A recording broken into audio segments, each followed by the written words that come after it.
ASEAN dibuat gempar, dengar kabar baik untuk Sintayong dan Timnas Indonesia.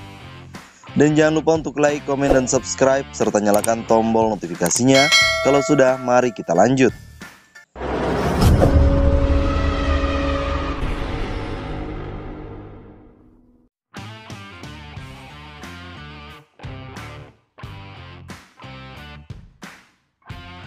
Sintayong diketahui mengemban beban berat untuk memajukan sepak bola tanah air. Diketahui, semalam Timnas U20 Indonesia kembali mampu memberikan kemenangan dramatis, di mana Timnas mampu menang atas tim lokal Turki Antalyaspor U20. Terlepas dari kemenangan itu, saat ini Sintayong juga dihadapkan dengan agenda Timnas Indonesia Senior di Piala AFF akhir tahun ini. Namun fokus Sintayong sedikit terpecah, dikarenakan hingga saat ini dirinya masih menukangi Timnas U20 TC di Turki hingga 5 Desember mendatang. Banyak hal yang harus dibenahi bila ingin bersiap menghadapi AFF nanti, baik itu secara fisik serta mental bermain Timnas Indonesia, dikarenakan saat ini Liga 1 tengah vakum akibat tragedi Kanjuruhan yang membuat fisik pemain sedikit terganggu.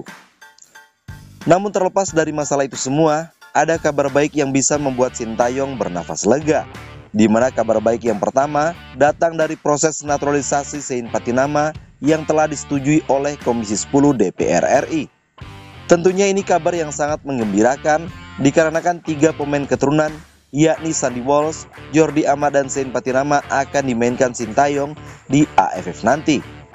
Bukan tidak mungkin bila 3 pemain keturunan akan tampil di AFF, dikarenakan Presiden Jokowi dalam waktu dekat akan mengeluarkan kepres terkait naturalisasi pemain keturunan.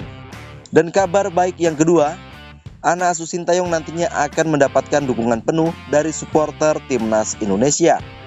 Dan yang membuat menarik dalam AFF nanti, anak asuh Sintayong akan memainkan laga kandang di Stadion Utama Gelora Bung Karno.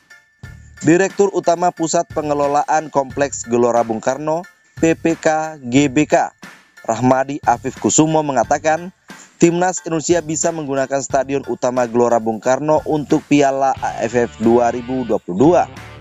Insya Allah bisa digunakan untuk AFF. Kami sudah berkontak dengan PSSI, kata Rahmadi di Stadion Gelora Bung Karno, Jakarta, Selasa 8 November.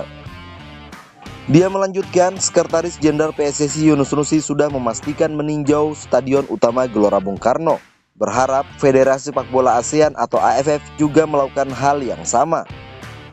AFF harus melihat langsung karena mereka memiliki standar untuk stadion yang mirip dengan FIFA. Kalau lolos verifikasi, Stadion Gelora Bung Karno bisa menjadi kandang Indonesia di Piala AFF 2022, tutur Rahmadi.